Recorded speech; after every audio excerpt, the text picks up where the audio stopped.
had journalists in Milwaukee fearful for their safety. We'll tell you what's going on out there. Caution. You are about to enter the no-spin zone. Factor begins right now.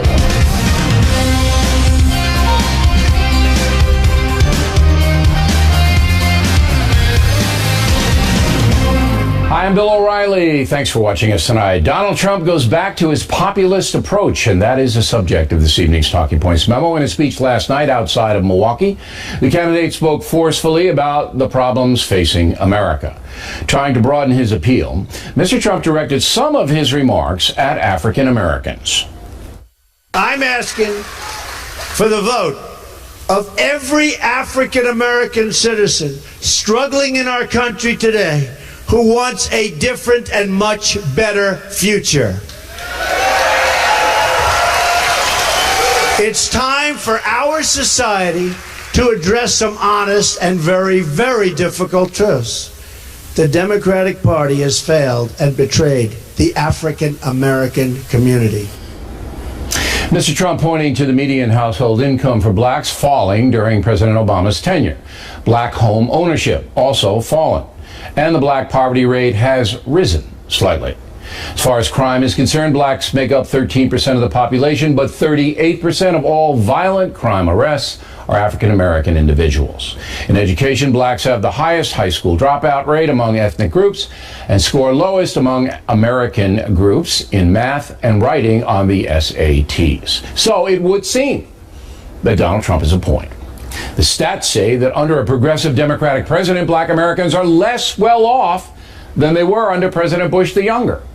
Now, it would be hard to believe that black Americans would rally behind Donald Trump because he has been successfully demonized in many African American precincts. Also, Trump's style doesn't seem to appeal to minority voters in general. I don't think there's any question about that. But on the issues, it is clear that liberal policies have not really helped the African American community lately. However, Talking Points believes that change is not in the air, that blacks and other minorities will go big for Hillary Clinton despite the current State of the Union. Will anything change that? No. And that's the memo. Now for the top story, why do African Americans remain so loyal to the Democratic Party? Joining us from Miami, criminal defense attorney Andel Brown. Here in New York City, Reverend Jacques DeGraff. So the stats are in stone, but Republicans still have a very hard time convincing African Americans to even give them a look. Why is that? Well, if you look at the Trump campaign, on the first day of his campaign, he went and insulted a significant portion of the population, and it's been downhill ever since. How did he do that again? When he talked about Mexican rapists and others, that was the first day of his campaign. It's a year later into his campaign, and now he's talking to black folks. So you folks. think African Americans were offended by a remark based upon smugglers, people smugglers, that some Mexicans who cross the border illegally are rapists and drug dealers? Do you think African Americans were I think African Americans observed the tone of the campaign and said that this is not a campaign that is in any way trying to embrace or include me. And all right, is there anything else? You have another backup for for why they would think that way? I'm very curious to know. Because there's been a hostile atmosphere. If you look at the audience of the crowd that he was making the speech to, right, there were no African Americans. Well, it's overwhelmingly, according to the polls, Mr. Brown, only 2% of African Americans currently support Mr. Trump. So in any crowd, it's not going to be very many of them. Although we have certainly had Trump supporters of color on here. But I don't understand why, and let's take Trump out of the equation just for the moment, because Romney didn't do well, and McCain didn't do well in the African American single digits. They both did better than him, though. Yes, but not by a lot. Single digits for both. Single digits, yes. So indeed. why isn't the African American community saying, look, you know what? We had a black president, didn't really help us very much. Democratic Party hasn't really helped us very much. Maybe we go supply side economics and look for a guy who's going to stimulate the economy. That perhaps would be better. Why don't they do that? Well, you also have to look at what Trump has said and done himself, not necessarily, as you would put it, being demonized, where in November of 2015, Trump retweeted a very highly inaccurate, casting African Americans in a bad light tweet that basically said black people killed 81% of white people. I mean, that was just totally inaccurate. Okay, you even addressed it on your show, Bill. Yes, and I said that Mr. Trump was foolish to, quote, retweet a fallacious stat. All right? It wasn't a stat coming from him. How do you he think just picked it up. shows How do I his take it? perspective If I toward were an black African American guy, I would have been outraged. But again, I'm trying to transcend Trump and go to the policies that aren't working for the African American community. It's obvious they're not working. It's obvious we can't have an election without looking at both sides. Well, they're not. The African Americans are looking at both sides. They've written Trump off. I think that's pretty clear. Because Trump and the Republican Party, it's not just Trump, as you're indicating. Right. The House of Representatives blocked everything that the president has been trying to do for 8 years. Give me an example. The Affordable Care Act. Well, it passed. It passed in spite of them, and it passed with compromises on a state-by-state level. But you know what's happening now, right, Reverend? Well, with the Affordable Care Act? The Affordable Care Act is in distress because of the various compromises that had to be made along the way. No, that's not true. It's in distress because of the spending level that the federal government has put out there. So working class black Americans are paying far more for health insurance while some poor Americans get it free. Black Americans, like any other group in America, are capable of determining their own best interest. And black Americans don't have a relationship with the Republican Party because of the hostile environment that they fostered for 8 years. But I don't know if the Democratic Party, Mr. Brown, is doing them any good. Do you believe the Democratic Party is doing African Americans any good right now?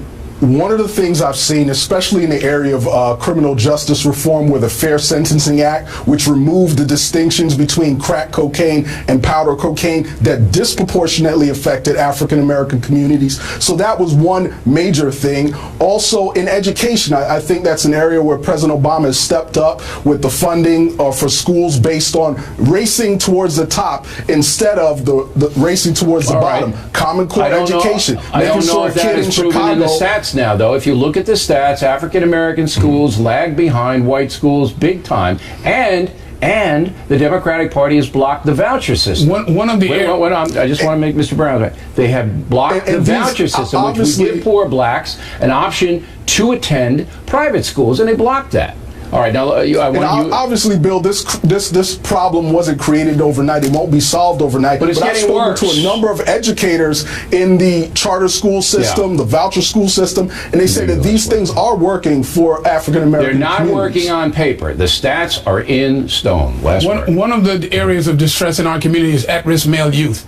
This president has highlighted it, and Hillary Clinton has made a commitment to doing things like with the Eagle Academy in New York that exist in areas of distress. I have been on board with President. Wait a minute, Mr. Brown. Wait a minute. I have been on board, as you know. Yes, I was at the White House. We were together with the Brothers Keeper Initiative, which I think is excellent. Okay. Since that time, I've done a lot to try to get that into the public eye, and have not been met with cooperation from President Obama. I wish he would, because it's a very good program. However, and this is the final word, when you look at a president, he's been in office almost 8 years. You have to evaluate what has been accomplished. And there's no question, according to the stats, that blacks are worse off. Gentlemen, great debate. Thanks very much. Next on the rundown, a shocking poll from the Los Angeles Times says Trump only 1 point behind Hillary Clinton. But other polls give the secretary a growing lead. Bowling and Rivera will debate it. Then Glenn Beck, not a big fan of Trump. He'll be here to discuss politics. This morning, the paper does daily tracking, and today Hillary Clinton was up by only 1 point nationwide. However, an Economist poll, not tracking but a big poll, done in roughly the same time period as Ms. Clinton beating Trump by 6. As we've told you before, the polls will not mean very much until mid-September. However, Donald Trump has shaken up his campaign staff, a sign he sees some danger. Joining us now to discuss the situation, Geraldo Rivera and Eric Bowling. So, Bowling, Trump puts the head of Breitbart, which is a conservative website, a man named Steve Bannon, in charge. Do you know Steve Bannon? I don't know much about him. Very well. Known him for more than 10 years, a decade. He was very close to Andrew Breitbart when Andrew was around. He's a fighter. He's a street fighter. He's been around the block. He spent some time at Goldman Sachs, spent some time, I believe, in the Navy as well. But he's known as the guy who can fire up the base, more so the Trump base than the establishment base. Is he a very conservative man, a moderate conservative? I would say he's very conservative in the Andrew Breitbart model of conservatism. He's a crazy conservative. Well, okay. Well, I'm not sure what you mean by crazy conservative. I mean that he's a flamethrower who ruined Anthony Weiner's life, among others. Well, Anthony Weiner ruined his own life. You can't blame Bannon for Weiner's problems. He was trolling. But he's the Andrew Breitbart type. He's the more red. But people don't know the late Mr. Breitbart. They really don't know what his political philosophy was. Anti-immigration. Let's try to put it, and using Ronald Reagan as the yardstick, okay? Is Bannon a Reagan Republican? I would say he's right of Reagan. He's right of Reagan. Okay, do you know anything about this new crew that's taken over? I know that Bloomberg calls Bannon the most dangerous political operative in the country. Mayor Bloomberg? And Bloomberg Business News. Okay, the news this organization. guy is the most dangerous political operative. Why do they say Because that? he's bare knuckle. He went after Wiener. He's a take no prisoners kind of guy. He's a guy whose appointment to this job, more importantly, relevant to this discussion, signals that Trump is not going to be the measured pivot candidate that Paul Manafort's selection indicated that he would be, that this guy's going to let Trump be Trump. He's going to run right? He's going to run right. He's going to be populist. Podesta is running Hillary Clinton's campaign, and Podesta's a bare-knuckle fighter, gut fighter. Podesta's no match. He's got nothing. Look, that's inside baseball. I'm not interested in that. All right? So this signals to Rivera Bowling that Trump is going to run more right now, more populist campaign. We heard that last night. Going to appeal largely to white voters. You just heard that African Americans aren't going to go for Trump. If he gets 2%, that's what he's going to, Can I talk about that number for a second? What he's getting. Yeah, but you know what, Geraldo, you know what it is? If you go from 2% to, let's say, 8% in the African American vote, the African American population is 13% of the total population. You move the needle by less than 1%. So he's probably not going to win an election on the African American. You don't give away votes. You're just not going to win it on the African American vote. Trump made a speech. Do the math. It's not even that. Trump made a speech last night. Yes. That was a fine speech, substantively speaking, about how African Americans are hurting themselves with the anarchy, the ghetto civil war going on. That the Democratic Party has done absolutely nothing. You agree with that, by the way? I agree with everything he said substantively. Really? But what does he do? He goes to the Milwaukee area where they've had these riots. He makes the speech in the damn all-white suburbs, all white people there. But he didn't want trouble. But listen, what's the point of going to Milwaukee if you're going to go to West Bend? Because it was a nationwide speech. Wrong, Bill. There's plenty of stadiums downtown Milwaukee. Again, that's a tactical decision. But you agreed with the speech. I did. And so do you, largely. I mean, you're the architect of it in many ways. I'm the architect of it, but I would go a little bit more personal and not do the political thing. I would say, listen, you guys have got to be more self-reliant, and I'm going to help you be that way because I'm going to put more money into your community. And you walk around the community, you're actually with black people when you want to show black people that you care about black people. You're not with the whole white crowd. And this is the maybe you should be the outreach. I should have been. Yeah. This is the candidate who refused to denounce David Duke. Well, this is the candidate where you remember where at his rallies white people were punching the few black people that showed. That's not his fault. Happened once. Yeah. Okay. Let's get back.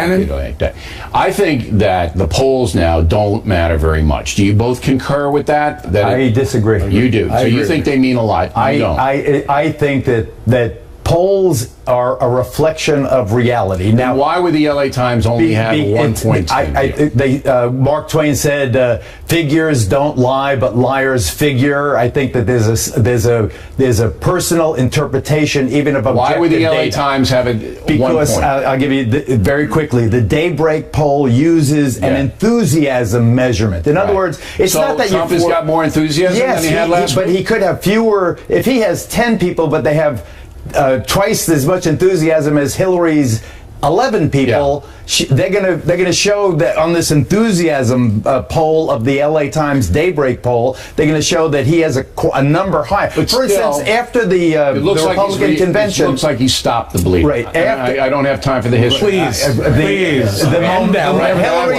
Hillary has the momentum. Here's the bottom line: the YouGov poll that is out there now that has Hillary by 6. Yeah.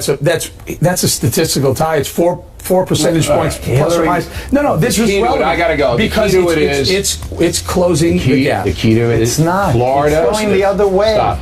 Florida, Ohio, North Carolina, and Pennsylvania. They got to watch those. All right, Trump needs them all.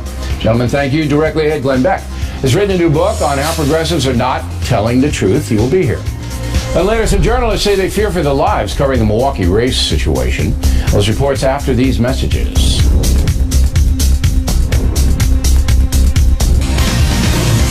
Personal Story segment tonight, Glenn Beck. Earlier this week on his radio program, he compared Donald Trump to Black Lives Matter. He's making a new group of Black Lives Matter.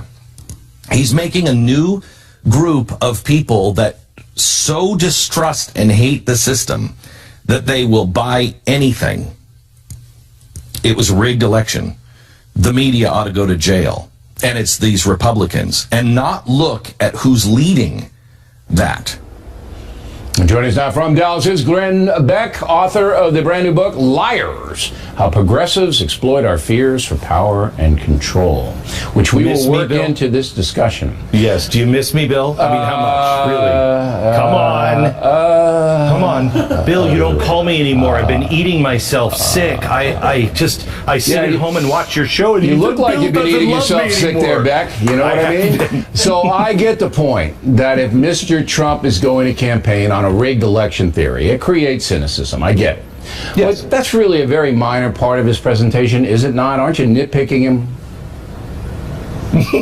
No. Did you see who he just made the CEO of his campaign? One of the dirtiest, nastiest human beings alive. Well, we just talked about that. But he needs somebody to go up against Podesta and Media Matters and George Soros. Come on, you know the other side. You know what's playing the other side. I do know the other side, and I do know the other side, except the problem is you have tape of Donald Trump actually saying, don't worry about George Soros. He's a very nice guy. He gets a bad rap. Come on. You saw what we did last night with Soros, right? He is a... What? What did he do last night? Okay, we laid out the hacked emails about what he really wants to do, how he spent hundreds of thousands of dollars tracking people like Cliff May and Liz Cheney, that he's a real bad hombre. And by the way, the DNC, we still have because he's given so much money, $13 million, to the Democrats this election cycle, we still have awaiting a comment. Bernie Goldberg's on that case for tomorrow. But no, look, we know he's a bad guy. Donald Trump doesn't seem to know that he's a bad guy. Donald Trump doesn't seem to recognize bad guys. He's got Paul Manafort, who has direct ties, may end up in jail because he was funneling foreign money into lobbying firms. So you're believing all the hype that's put out there, but you don't know that for sure. You didn't investigate Manafort. Come on, no, Beck. I mean, you're throwing stuff against the wall. You don't have any evidence to put the man in jail, and you know you don't. Bill, I said he may end up in jail. There's also handwritten ledgers. If you keep saying this kind of stuff, you might end up in jail. Come on, that's my point. When is it a problem for somebody to have an opinion in this country? Barack Obama, I thought, was bad. Donald Trump has people chanting, "Put them in jail, put them in jail," about the press. When is someone's opinion on a public figure something that is jail-worthy and not First Amendment protected? Bill, this guy is a nightmare. He is a nightmare waiting to happen. People get mad at you, to your radio listeners, some of them, on TV listeners. Do they get angry with you that you're so anti-Trump? No, of course some do. Yeah. I mean, how much blowback has there been? My ratings have grown by 25%. However, at the same time, I'm sure I've lost listeners as well. I don't do this, Bill, as you know. I mean, Bill, you used to say to me, I sat in your office and you gave me the best advice anybody's ever given me on multiple occasions. The first thing you said to me is, Beck, I'm watching your show. What are you doing? You're going to burn yourself out. There's so much. And I said, I'm not doing this for a long-term career here. Do you remember that? And you said, you could be here forever. Just slow down. That's not who I am. I'm trying to tell what I believe is true, and I'm trying to warn people about what I think is coming. Okay, but here's the problem with that. Nobody doubts your sincerity. But in Chapter 5 of your book, which I actually am reading, okay? In Chapter 5, you lay out a very persuasive case that Barack Obama's progressive philosophy has really damaged the nation in many, many ways. So now, if you follow that logic, you've got Hillary Clinton, who has not distanced herself at all from Obama, the president. Yes. It'll be another 4 years, perhaps, and I think she might be different, but I'm not sure. But she could be another 4 years of what you are saying has been tremendously destructive. So you're killing both of them, leaving Americans. You talk about cynical. You're leaving them in the dust. Last word. No, I'm not leaving anybody in the dust. I'm not telling anybody what they should do. You should decide who is best, and there are other choices besides those two. No, they're not.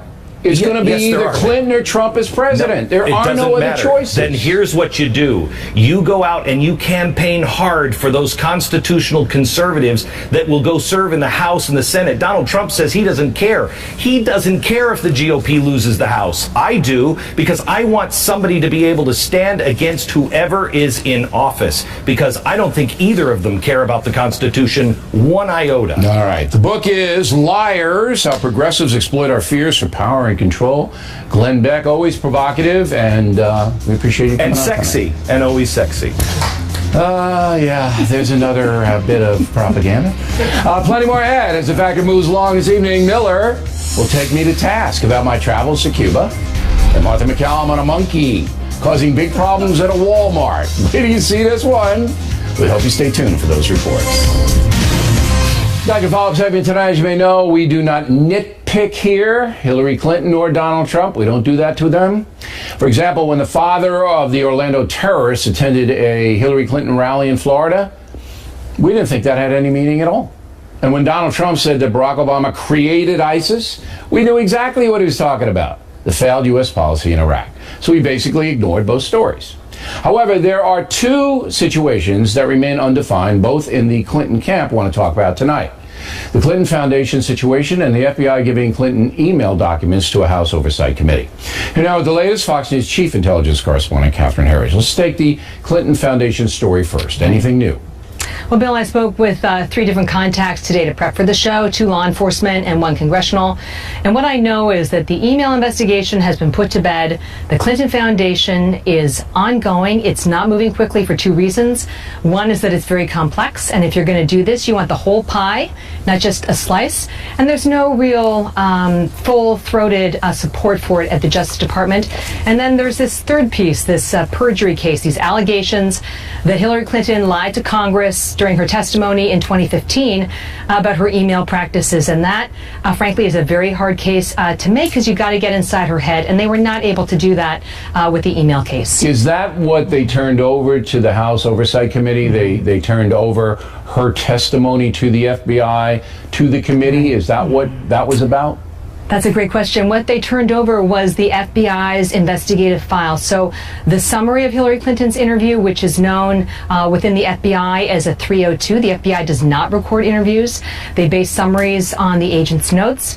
Congress was also given backup notes, as well as the 110 emails that were classified at the time that she sent and received them on her server. The key thing, Bill, is that many of these documents are heavily redacted or blacked out at the request of the CIA. So they remain highly classified to this day. And even the chairman of the House Government Oversight Committee, Jason Chaffetz, doesn't even have the security clearance to read these documents in full. So this really undercuts the Clinton campaign's position that there's really nothing to see here and that the information was not sensitive or classified. All right, now back to the foundation. So you're basically saying, and your sources are telling you, that Attorney General Lynch really don't have any interest in the foundation, sorry.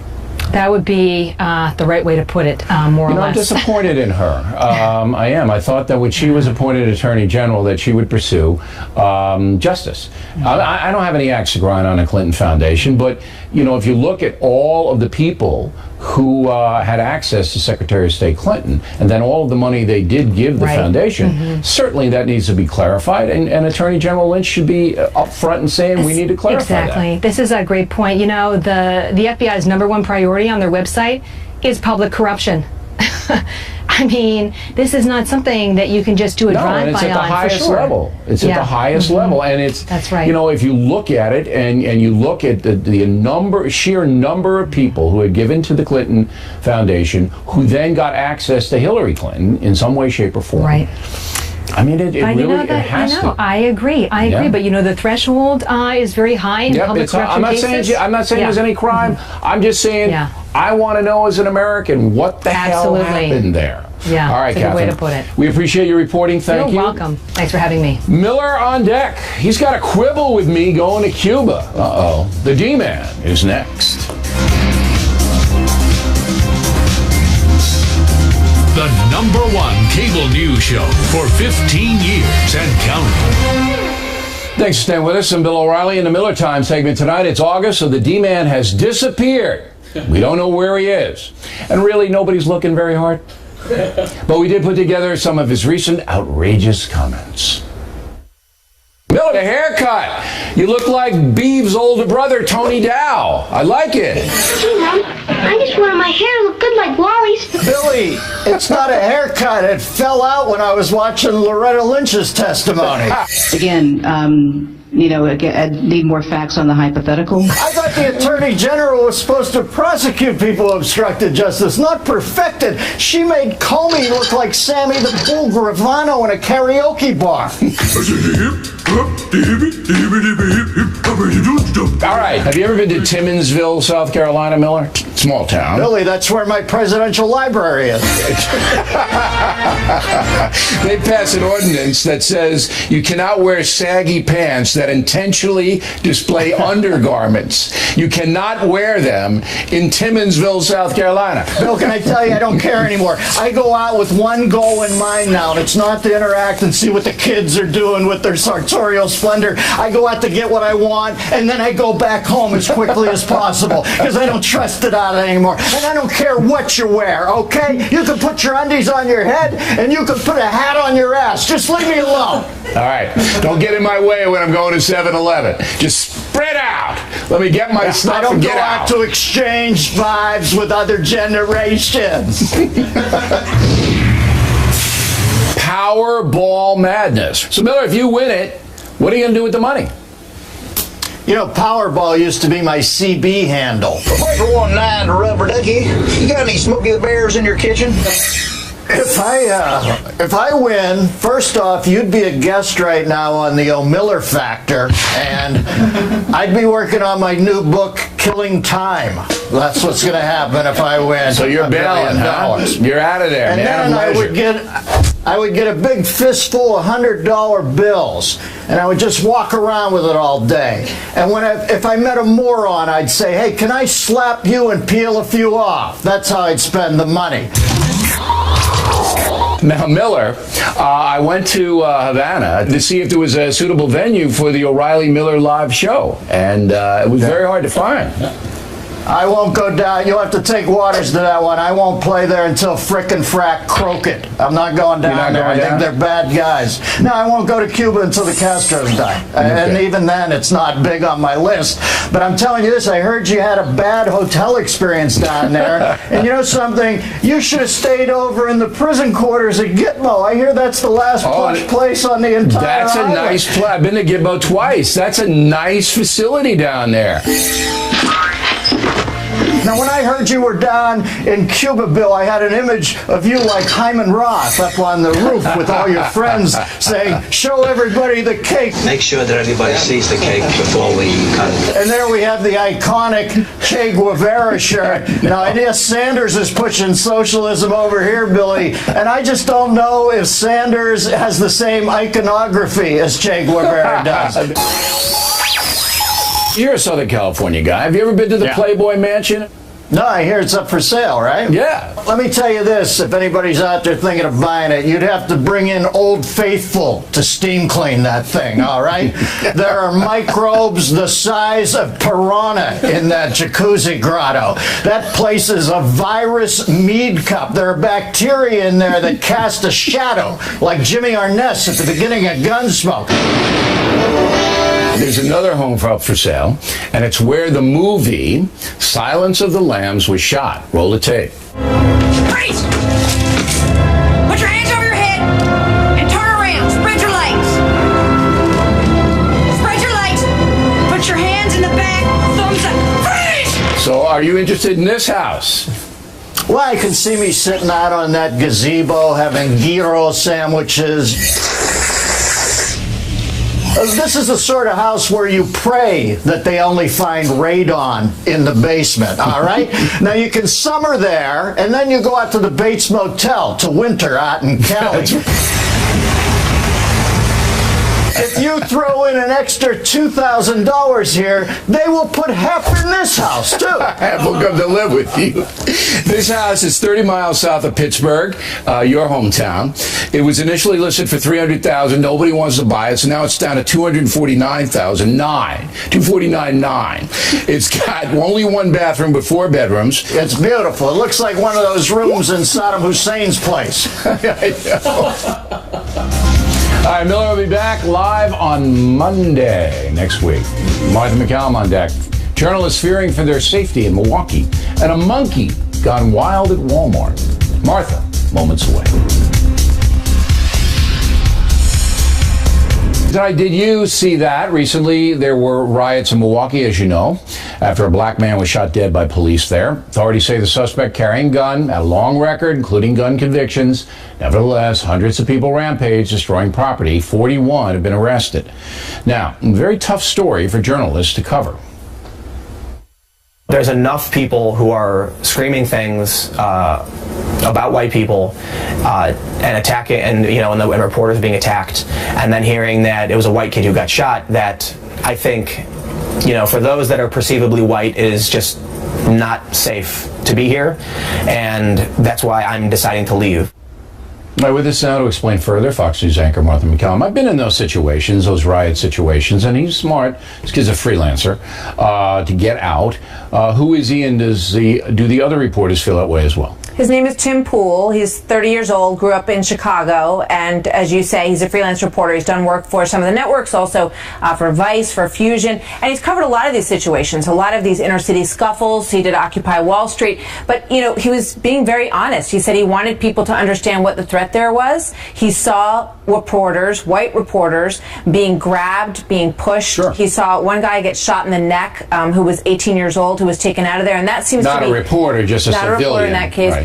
That seems to be sort of what made him fear for his own life. There was another reporter who was followed all the way back to his hotel by a gang of people. He had to be escorted out to the into his hotel by an escort. So, the problem, of course, with this is that you're looking at a situation like you have in Syria, where there's a black hole. So if this goes on, when these things happen, when the press can't get in and tell the story because they're being intimidated and assaulted in some cases by the people who are there. Well, it's better for the gangsters because the gangsters aren't on tape. But what reporters have to realize is the police cannot protect you if you're not behind their line. If you go out and you start interviewing people without the police or private security, anything can happen to you, and chances are whoever does it to you is not going to be held accountable. But as you well know, in many of these cases, more and more the police are having a tough time in these situations, and they're not able to protect people in the way that they want to. This is the United States of America. You have to be able to have the press there. Protesters are allowed to do what they're going to do. The police have to be able to keep people safe.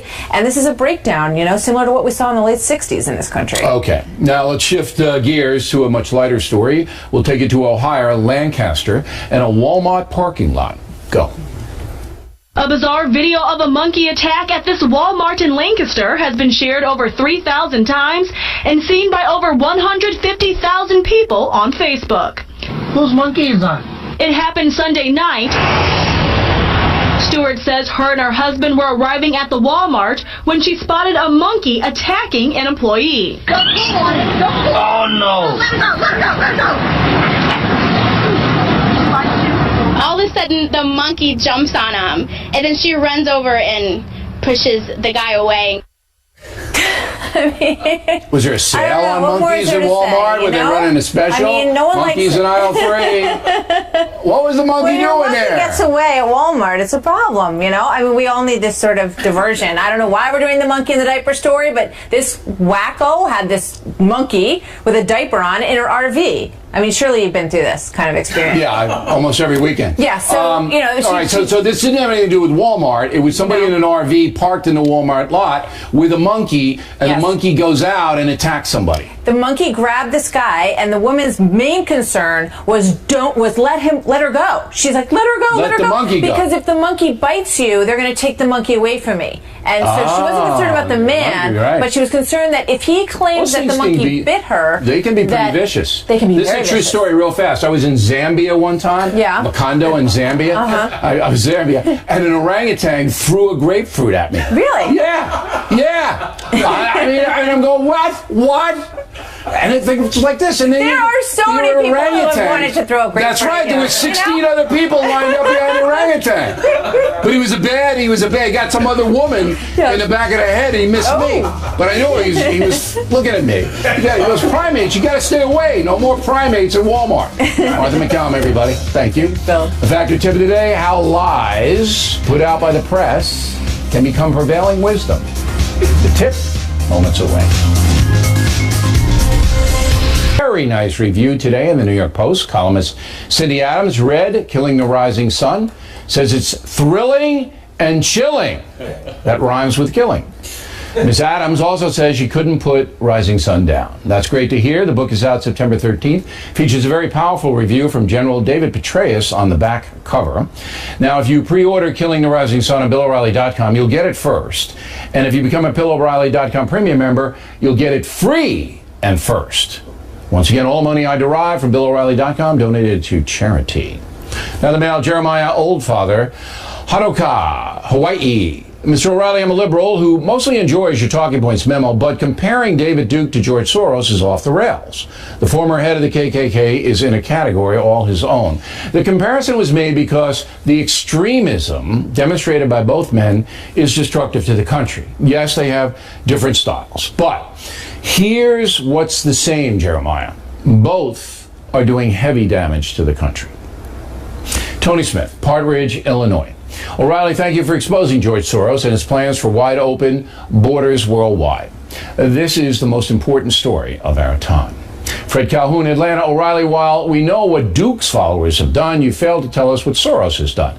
You're messing with me, right, Fred? You're messing with me? Come on.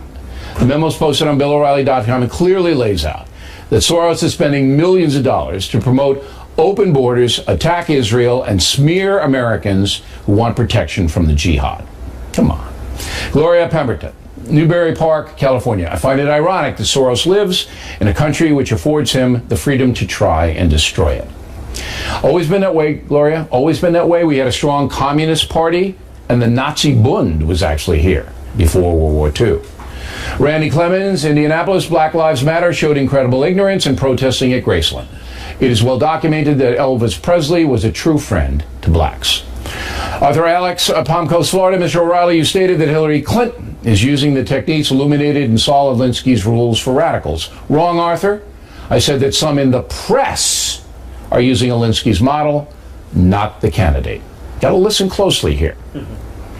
Delano Jenkins, Winchester, Virginia. In Legends of Lies, The Real West, you say General Custer exterminated buffalo to harm Native Americans who needed them to survive.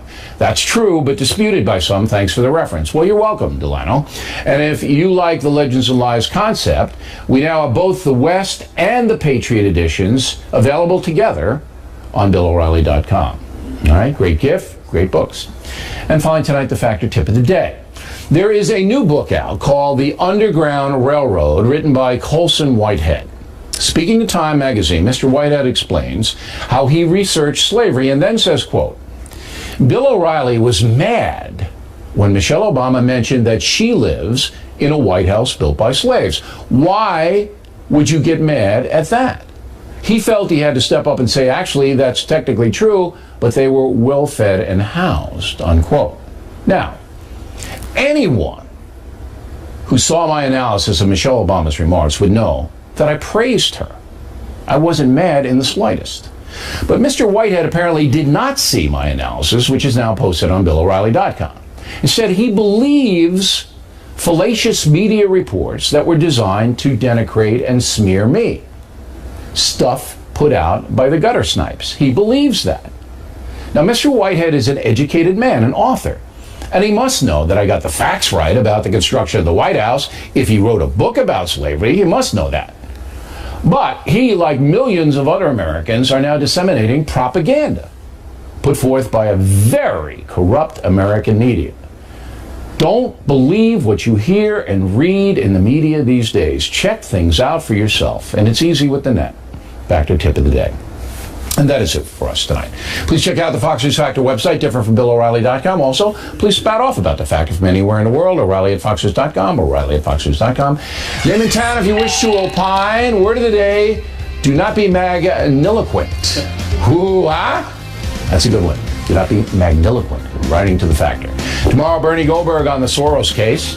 Again, thanks for watching The Factor tonight. I am Bill O'Reilly, and please always remember that the spin stops right here, because we are definitely looking out for you.